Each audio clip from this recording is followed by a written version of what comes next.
दोस्तों आज की इस वीडियो में मैं कोई भूत प्रेत के बारे में बात नहीं करने वाला, बल्कि आज मैं एक ऐसे राक्षस के बारे में बात करने वाला हूँ जो सतयुग, द्वापर युग, त्रेता युग और कलयुग में आज भी वो राक्षस जिंदा है और वो एक गुफा में कैद है। कहते हैं कि उसके एक कदम चलने से धरती हिलने लगती और धरती पर जो भी होता उसका सर्वनाश हो जाता। नमस्कार दोस्तों, मेरा नाम है बिट्टू और एक और हॉन्टेड स्टोरी में आपका स्वागत है। दोस्तों इस कहानी की शुरुआत होती है सन 1996 में। राजस्थान के एक रेगिस्तान इलाके में एक गांव था। उस गांव का नाम था भैरवगढ़। 4 दोस्त अपने शहर से अपने गांव आए हुए थे एडवेंचर करने। दोस्तों इन 4 लड़कों का नाम था रोहन, समीर, कपिल और कबीर। इन चारों को ना एडवेंचर करना बहुत पसंद था, तो ये लोग शहर से गांव की तरफ आते हैं। अब दोस्तों ये लोग एडवेंचर करने के लिए कोई जगह ढूंढते हैं। इनको पता चला एक मंदिर है जहाँ पर एक राक्षस को कैद किया गया है। अब ये सब इनको मजाक मस्ती लगता है, तो इन्होंने गांव वालों से पूछा। अब गांव वालों ने उन्हें बहुत समझाया कि वो लोग वहाँ ना जाए, वहाँ खतरा है। दोस्तों भैरवगढ़ में जितने भी बूढ़े बुजुर्ग हैं उनका कहना है करोड़ों साल पहले भगवान विष्णु ने इस दैत्यासुर को यहीं पे कैद कर दिया था, एक गुफा में।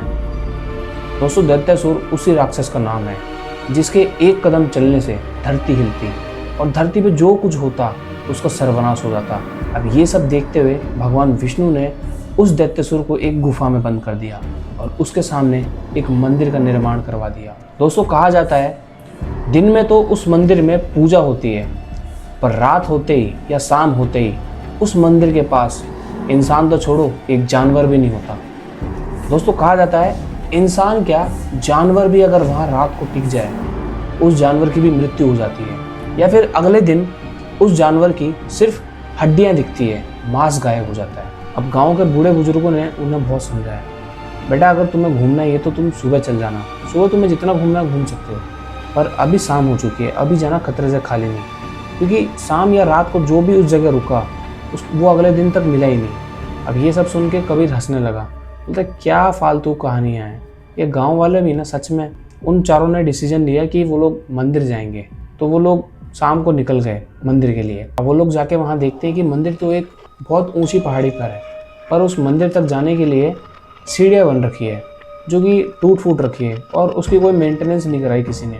अब वो लोग जैसे तैसे सीढ़ी चढ़ के उस मंदिर तक पहुँच जाते हैं, बट तब तक शाम हो चुकी है और आसमान एकदम नारंगी रंग से भर चुका है। अब वो लोग वहाँ पहुँच के देखते हैं मंदिर की कंडीशन एकदम खराब, कोई मेंटेनेंस नहीं, और मंदिर की दीवारें एकदम काली है और दरार आ रखी है एकदम दीवारों पे, मानो अगले पल ढह जाए मंदिर, ऐसा कुछ दिख रहा है उन्हें। तभी रोहन की नज़र वहाँ पड़े बहुत बड़े पत्थर पर नज़र पड़ती है। उस पत्थर पर लिखा हुआ था बंदर मत तोड़ना, और कुछ चिन्ह बन रखे थे जो पुराने ज़माने के चिन्ह। अब रोहन इसे देख के कहते हैं लगता है यही पत्थर है जिसके बारे में गाँव वालों ने अफवाह उड़ा रखी है, चलो इसे हटा के देखते हैं आखिर ऐसा है क्या। उन चारों ने उस पत्थर को हटाया। पत्थर को हटाने के बाद पहले तो कुछ नहीं हुआ, पर थोड़ी देर बाद धरती हिलने लगी और मंदिर की दीवारों में से मिट्टी गिरने लगी और एक गहरी गुरंज पूरे मंदिर में सुनाई देने लगी, मानो जमीन के नीचे कोई सोया हुआ जानवर जग रहा हो। अब उस पत्थर के नीचे एक सुरंग थी, उस सुरंग में से ठंडी ठंडी सी हवा आ रही थी और एक अजीब सी बदबू, मानो कोई बहुत पुराना और सड़ा हुआ चीज़ सड़ रहा हो। ये सब देख के चारों ही डर चुके थे, पर उनको क्यूरियोसिटी भी था इसलिए वो लोग नीचे उतर गए। अब वो लोग नीचे पहुंचकर देखते हैं कि ये सुरंग एक बहुत बड़े हॉल में खुलता है। दीवार पर बहुत सारे पुराने चिन्ह बने हुए थे, बहुत सारे, और हॉल के ठीक बीचों बीच एक मूर्ति थी जिसका फेस इंसानी चेहरा जैसा लग रहा था, बट उसके सिंग थे, और उस मूर्ति के नीचे लिखा था दैत्यासुर। और उन्होंने देखा कि मूर्ति की जो आँख है वो इंसानी आँख जैसी लग रही थी, पर वो लाल रंग की आँख थी। तभी समीर को लगा कि मूर्ति की आँख हिली, तभी उसने टॉर्च मारकर देखा, सब नॉर्मल था। अब रात हो चुकी थी। चारों दोस्तों ने फैसला किया कि सुबह तक वो लोग यहीं रुकेंगे। अब सबसे बड़ी गलती इनसे यही होती है। अब रात के 2 बजे समीर की आँख खुलती है। वो देखते हैं कपिल दीवार के पास खड़ा है अंधेरे में, और किसी को अंधेरे में देख रहा है, पीठ उसका उल्टा है। तो समीर ने कपिल को आवाज़ दिया, पर कपिल ने कोई जवाब नहीं दिया। तभी समीर कपिल के पास जाता है। समीर ने जैसे उसके कंधे पर हाथ रखा, कपिल उल्टा मुड़ा और उसकी आंखें पूरी काली हो चुकी थी, मानो आंखों में उसकी पुतलियां ही ना हो। ये सब देख के समीर चीख पड़ा।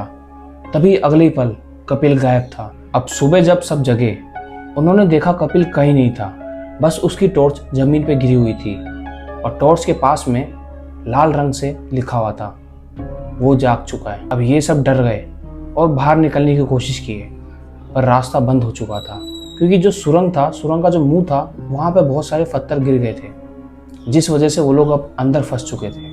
उस रात फिर अजीब चीज़ें होने लगी। दीवारों से फुसफुसाहट की आवाज़ आती, मानो कोई नाम लेकर बुला रहा हो। कभी माँ की आवाज़ से, कभी किसी दोस्त की आवाज़ से, तो कभी बच्चे की आवाज़ से।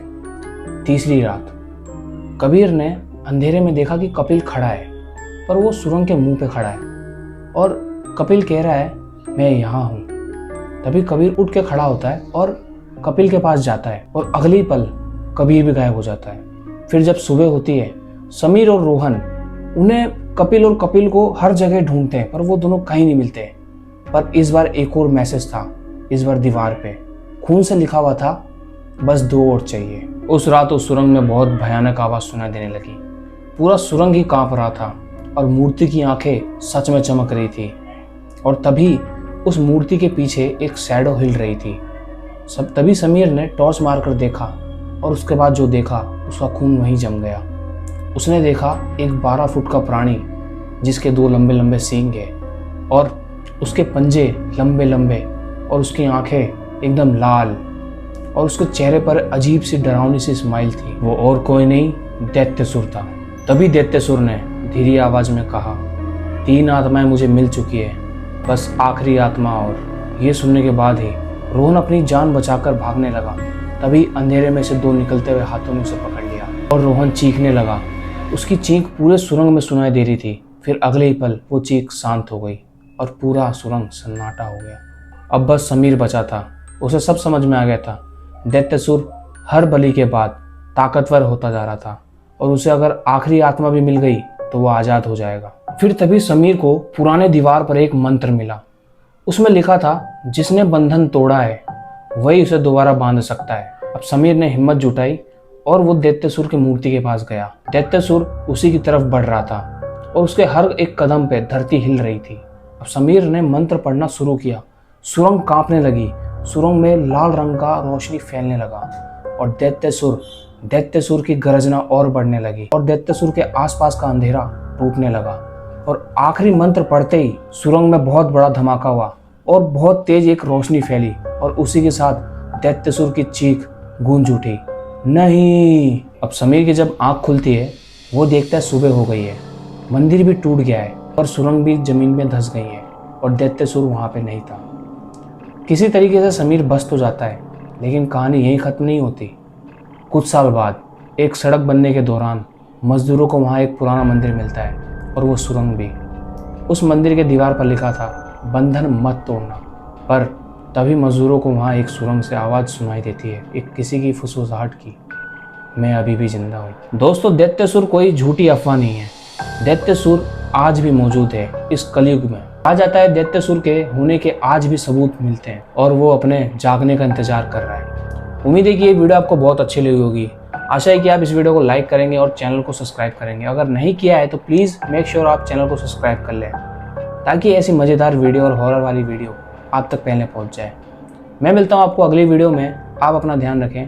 Take care.